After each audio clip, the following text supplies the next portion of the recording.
Hi, I'm Barry Hillman. This is a night at the museum, and I'm going to be talking about an aspect of the history of photography.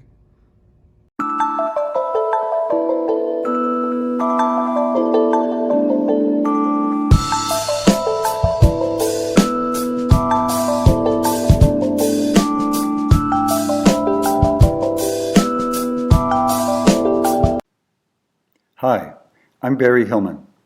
Today I'm going to talk about an aspect of the history of photography, and in particular, a game-changing camera that literally changed the way we see the world. But before I show you this camera, I want to give you a bit of a background of the events leading up to its introduction in the world. I want to take you back to the year 1826. The image you see in front of you is the world's first photograph. To actually be precise about this, there were attempts to produce photographs before this, but no way of actually getting a printed image. This very early attempt was a camera sitting on a windowsill, and it took 8 hours to expose the picture. The photographic material wasn't very light sensitive. There were many cameras that were invented after 1826, and a few things that they all had in common were that they were very large and complicated to operate and very expensive. This is a photograph of one of the earliest photographers. The biggest hindrance to owning cameras was the cost of the camera and the equipment. But there was a lot of interest in having your portrait done. As a result, the art of photography became a business, and photography studios popped up around the world. If a family or individual wanted to have their portrait done, they would go to one of these studios that you see here. The large format camera here is mounted on a wooden tripod against the studio background. Exposure times were so long that the camera had to be mounted on tripods or sturdy cloth draped tables. The types of tables the cameras were mounted on were left up to the imagination of individual photographers. The photographers that could afford more elaborate equipment would purchase what appears to be a tea table stand. The bulb with the string hanging around the lens was the shutter release, and the photographer could take the photograph anywhere in the room, thus giving the freedom to move around the room and putting the subjects more at ease.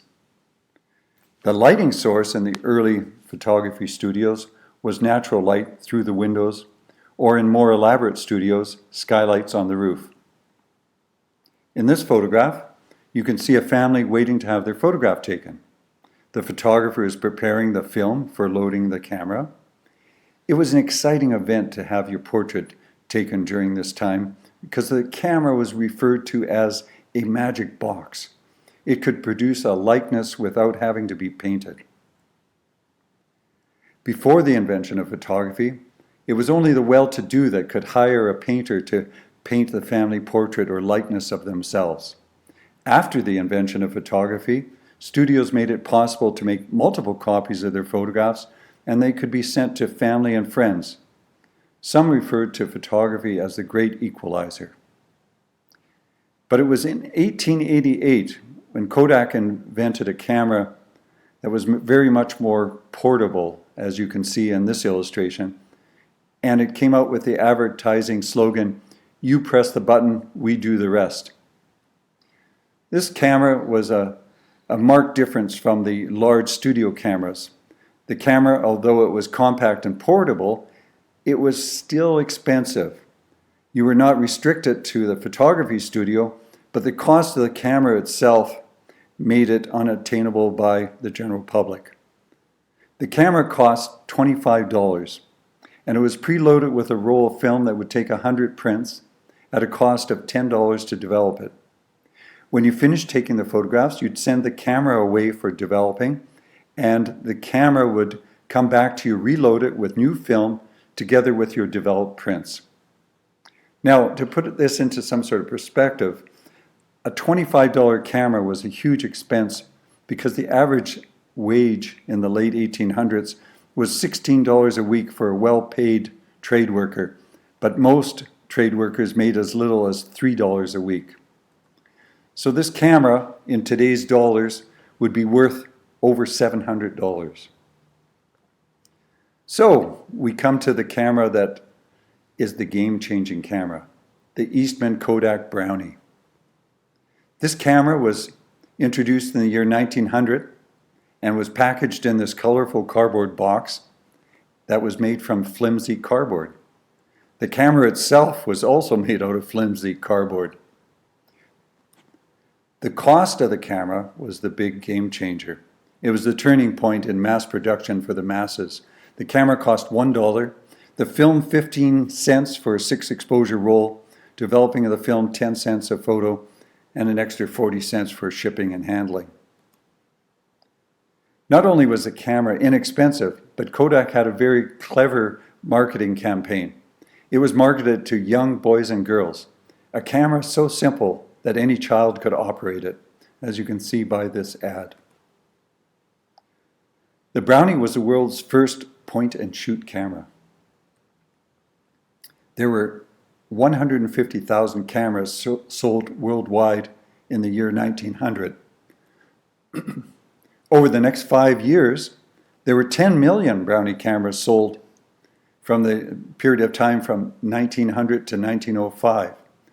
In today's money, the worth of these cameras would have been $290 million. The name of the camera is very interesting.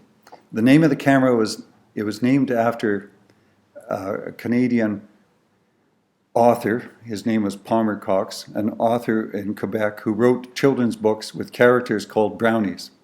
As you can see in the portrait of Cox in the background, those are some of the brownies. These were elf-like creatures that had an interest in new technology, so the tie-in to the new brownie was perfect. These are some other illustrations from Palmer Cox's book, and you can see on this the book cover from the Brownie books and the ad for the Brownie camera, that it was a direct takeoff of Brownie characters. And this is on the left, the Brownies, and the ad on the right for the Brownie camera. Another clever aspect of the Kodak marketing was the boys and girls photography clubs that sprang up around the world. This is one of the ads to promote the Brownie clubs. There would be prizes that would be offered to the young children that would produce the best photograph. So having children interested in the Brownie camera meant that there were a lot of interest that adults had after a while when we saw their children photographing with this camera. Kodak coined the term snapshot in the late 1800s with the introduction of the Brownie camera. Everyday life experiences could be cemented into everyday language even today. Here are some examples of everyday life in the early 1900s. Many of them were probably taken by children, of children. And then you see slowly the Brownie camera was also accepted by adults, and the whole craze began of photographing everyday life. Excursions with the family, trips to the beach, little girl and her dog, a little boy sitting on his rocking horse, and of course, this boy with his Brownie camera with his sad-looking sister. Photo albums with studio photography became a must in Victorian households. But now, with the mass-produced Kodak camera, the explosion of photo albums also accompanied it, with families and individuals recording all aspects of their lives to be passed down to future generations. And here's some examples of some of the photo albums. So the Brownie camera, the mass appeal of photography, began with this simple cardboard camera, a mass advertising campaign and clever marketing that changed the way we see the world. And photography today is so much a part of everybody's lives, it would be hard, if not impossible, to imagine the world without it. One final thought to put things into perspective. Today, every second of the day, somebody is taking a photograph.